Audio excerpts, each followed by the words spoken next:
Сәлеметсіздер ме, қымбатты балалар? Бүгінгі сабағымыздың тақырыбы ақиқатты жолға алып, адалдықпен өмір бастаймыз. Ақиқат жолы ешкімді адастырмайды, балалар. Ақиқат жолымен жүрген адам адал өмір сүреді. Адалдық адам бойындағы қасиет. Адал өмір сүру дегеніміз, балалар, ешкімнің ала жібін аттамау, яғни ешкімге жамандық жасамау. Адал адамның ойы таза, ісі игілікті, сөзі шынайы болады.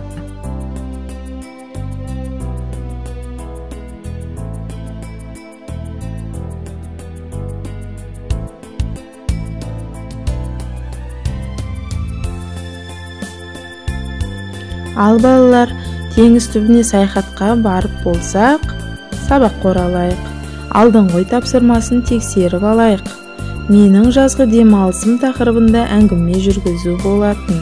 Жазғы демалысты қалай өткіздіңдер? Демалыста отбасымен қайда қыдырдыңдар? Жазғы демалыста қандай қызықты сәттер есінде қалды? Жарайсыңдар, балалар. Үй тапсырмасын болсақ, дәйек сөзге назар аударайық. Ақиқат даналықтың бастауы. Халық даналығынан. Дәйек сөздің мағынасын қалай түсінеміз, балалар? Шыншылдықты, өтірік айтпауды қалай түсінесіңдер?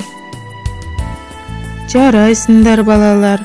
Бастау деген ол бұлақтың қайнар көзі, тазалықтың, шынайылықтың белгісі, яғни ақиқаттың басы адалдықтан басталатынын халқымыз айтып кеткен екен, балалар? Жарайсыңдар, балалар. Енді мен сіздерге Елеместің адамгершілігі жайлы ертегі айтып берейін. Елемес мейірімді, адал, еңбекқор еді.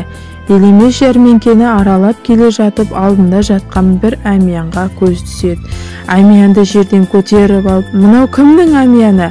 Кім жоғалтты?" деп жар салады. Бұл сөзді естіген жәрмеңкеде жүрген қала жұрты аңтарылып Елемеске қарап қалады. Осы кезде Елеместі қоршап тұрған адамдардың арасынан бір қария шығып, "Мен жоғалттым. Оның ішінде менің өмір бойы жиып терген алтын теңгелерім бар. Оларды әйелім тігіп берген гүлді орамалдың ішіне түйіп қойғанмын. Балам, әмиянды ашып көрші" дейді. Елемес әмиянды қарап тұрған жұрттың көзінше ашады да, расында да, шынында да осының ішінде гүлді орамалға түйілген алтын теңгелері бар екен. Жоғын тапқан қария қуанып кетіп, Елемеске алғысын айтады. "Балам, өзің кім боласың? Қайдан келесің? Қайда бара жатырсың?" деп жөн сұрайды.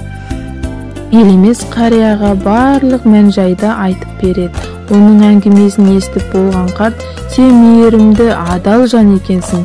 Егер қаласаң осы қалада қал. Менің 3 ұлым бар.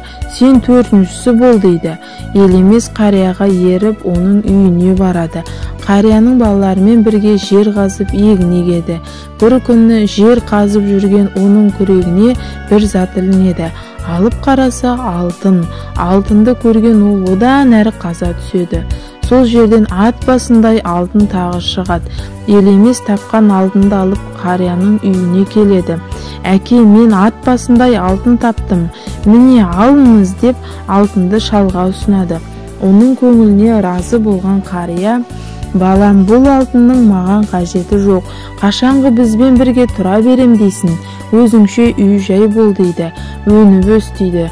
"Бұл адалдығың мен еңбегінің арқасында тапқан байлығың" деп кеңес береді. Елемес алғысын айтып, алтынның бір бөлігін қарияға береді. Өзі қалаған алтыннан сатып, үйленіп, үй болып, мал-мүлік жинайды. Ешқандай қара жұмыстан қашпай, күні-түні еңбек етеді, балалар. Ал балалар, ертегі ұнады ма? Ұнаса сұрақтарға жауап берейік. Қарт Елемеске қандай кеңес береді? Елеместің өмірі қалай жалғасты? Елемес қандай адам? Оның адалдығын қандай ісінен көруге болады? Өзің адал болу не үшін қажет деп ойлайсыңдар? Жарайсыңдар, балалар. Жәнібек пен Азамат деген екі дос сахарада сапар шегіп келе жатып, әлденеге келісе алмай ерегесіп қалады. Жәнібек ашуланып Азаматтың кеудесінен қатты итеріп жібереді. Жәнібектің соққысы жанына батса да Азамат үндемейді. Бірақ құм бетіне Азамат Бүгін менің жан досым кеудемнен итерді деп жазады. Содан соң сапарларын ары қарай жалғастырады. Көп ұзамай алдарынан үлкен көл кездеседі. Екеуі суға түсіп, салқындап алуға бекінеді. Суға түскен сол-ақ екен, Азаматтың аяғына балдыр оратылып, тұншыға бастайды. Жәнібек жалма-жан көмекке ұмтылып, оны өлімнен құтқарып қалады. Бір ажалдан аман қалған Азамат өз-өзіне келгесін орнынан тұрып, тасқа ойып, мынандай сөздер жазады. Бүгін менің жан досым өмірімді сақтап қалды. Жолдасының ісіне аздап таң қалған Жәнібек: алғашқы ісіңді құмға жазып едің, соңғысын тасқа жазып жатырсың. Мұның мәнісін түсіндірші деп сұрайды. Сонда Азамат: бізге біреу зиян тигізсе, істеген ісін құмға жазуымыз керек. Кешірім желі суырып, оны өшіріп жіберуге жеңіл болады. Ал біреу бізге жақсылық жасаса, оны тасқа жазғанымыз дұрыс. Қандай дауыл, борандар болса да, оны ешқашан өшіре алмайды деген екен ақылды бала Азамат. Жұмыс орындайық. Бірінші тапсырма. Дәптердегі екінші тапсырманы суреттерді бояуды, ондағы балалардың іс-әрекетіне сәйкес адамгершілік қасиеттері туралы әңгімелеп айтуды ұсынамыз. Екінші тапсырма.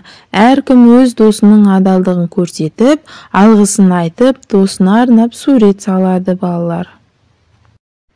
Жарайсыңдар балалар, тапсырманы орындап болсақ, бала тілек әнін бірге орындайық.